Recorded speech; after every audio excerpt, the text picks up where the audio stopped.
Assalamualaikum warahmatullahi wabarakatuh. Perkenalkan, nama saya Arif Rizal, MPM 1991 Baik, di sini saya akan menjelaskan tentang faktor yang mempengaruhi sumber dana bank.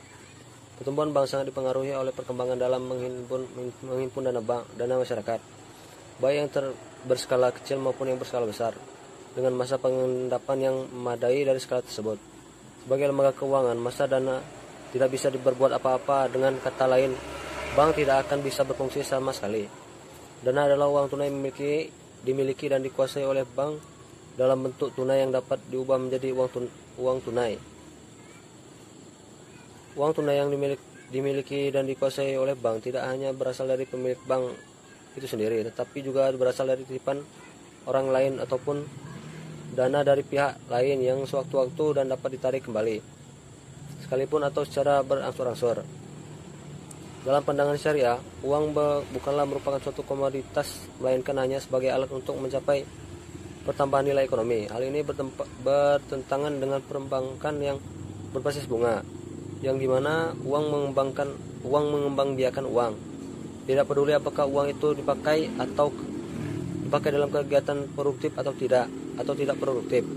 Untuk menghasilkan keuntungan, uang harus dikaitkan dengan kegiatan ekonomi dasar, baik secara langsung melalui transaksi seperti perdagangan, sewa, menyewa, dan lain sebagainya, atau secara tidak langsung melalui penyertaan modal guna melakukan salah satu atau seluruh kegiatan usaha tersebut. Selanjutnya, berdasarkan prinsip tersebut, bank syariah dapat menarik dari pihak ketiga atau masyarakat dalam bentuk ada tiga. Yang pertama, titipan atau wadiah, simpanan yang dijamin keamanannya dan pengembaliannya tetapi tanpa memperoleh imbalan maupun keuntungan. Yang kedua, partisipasi modal berbagai hasil dan berbagai risiko untuk investasi umum, di mana bank akan membayar bagian keuntungan secara proporsional dengan portofolio yang didanai dengan modal tersebut. Yang ketiga, investasi khusus, di mana bank bertindak sebagai manajer investasi untuk memperoleh fee. Jadi bank tidak ikut berinvestasi, sedangkan investor sepenuhnya mengambil risiko atas investasi tersebut. Saya Evita Neviana, pembaca materi kedua, yaitu dengan demikian sumber dana bank syariah itu terdiri dari satu, modal inti. Modal inti adalah dana modal sendiri, yaitu dana yang berasal dari para pemegang saham bank, yakni pemilik bank. Pada umumnya, dana modal inti juga terdiri dari modal yang disetor oleh pemegang saham, yang dimana sumber umumnya itu terdiri dari modal perusahaan, yaitu saham. Dana ini hanya akan ada apabila pemilik menyerahkan dananya pada bank melalui pembelian saham, dan untuk penambahan dana berikutnya dapat dilakukan oleh bank dengan mengeluarkan dan menjual tambahan saham baru. Yang kedua, cadangan, yaitu sebagian laba yang seharusnya dibagi yaitu disisihkan untuk menutup timbulnya risiko kerugian di hari berikutnya. Yang ketiga yaitu laba ditahan, yaitu sebagian laba yang dibagikan kepada para pemegang saham. Tetapi para pemegang saham itu sendiri diputuskan untuk menanamkan laba kembali pada bank. Laba ditahan ini juga merupakan cara untuk menambah dana modal lebih lanjut. Kedua itu kuasi ekuitas, mudharabah account. Bank menghimpun dana dengan berbagi hasil atas dasar prinsip mudharabah, yaitu akad kerjasama antara pemilik modal dengan pengusaha untuk melakukan suatu usaha bersama, dan pemilik dana tidak boleh mencampuri pengelolaan bisnisnya. Keuntungan yang didapatkan itu dibagi antara keduanya dengan perbandingan yang telah disepakati sebelumnya. Kerugian finansial menjadi beban pemilik dana, sedangkan pengelola tidak dapat memperoleh imbalan atas usaha yang dilakukan. Berdasarkan prinsip ini, dalam kedudukannya sebagai mudharib, bank menyediakan jasa bagi para investor berupa rekening investasi, di mana bank menerima simpanan dari nasabah yang mencari kesempatan berinvestasi atas dana dari mereka dalam bentuk investasi juga, dan berdasarkan prinsip mudharabah mutlaqah.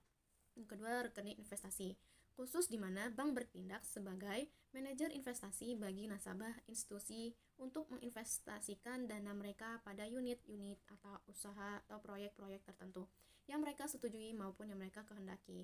Ketiga, rekening tabungan mudharabah. Prinsip mudharabah juga digunakan untuk jasa pengelolaan rekening tabungan. Salah satu syarat mudharabah adalah bahwa dana harus dalam bentuk uang dan dalam jumlah tertentu yang diserahkan kepada mudorib. Karena itu, tabungan mudorobah tidak dapat ditarik maupun diambil dalam waktu-waktu yang tidak ditentukan.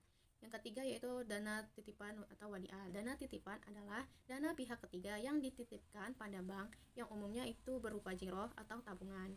Pada umumnya, motivasi utama orang menitipkan dana pada bank adalah untuk keamanan dana mereka dan memperoleh keleluasaan untuk menarik kembali dananya di waktu-waktu yang diinginkan.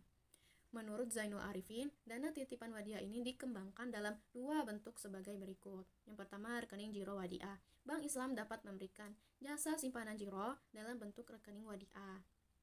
Dalam hal ini, Bank Islam menggunakan prinsip wadiahiyat domamana. Dengan prinsip seperti ini, bank juga dijadikan sebagai penjamin pembayaran untuk kembali nominal simpanan wadiah. Dana tersebut juga bisa digunakan oleh bank untuk kegiatan komersial, dan bank juga berhak atas pendapatan yang diperoleh dari pemanfaatan harta titipan tersebut dalam kegiatan komersialnya. Pemilik simpanan juga dapat mengambil ataupun menarik kembali simpanannya sewaktu-waktu sepemilik ingin mengambilnya, baik sebagian maupun seluruhnya. Yang kedua yaitu rekening tabungan wadiah. Prinsip wadiahiyat domamah digunakan oleh bank dalam mengelola jasa tabungan, yaitu adanya simpanan dari nasabah yang memerlukan jasa penitipan dana dengan tingkat kekuasaan tertentu dalam menarik dana kembali. Di tabungan wadiah ini, nasabah dapat menarik sebagian atau seluruh saldo simpanannya sewaktu-waktu nasabah ingin mengambilnya, baik dengan perjanjian yang disepakati maupun tidak. Terima kasih, itulah materi dari saya. Selanjutnya materinya akan dibacakan oleh Ira.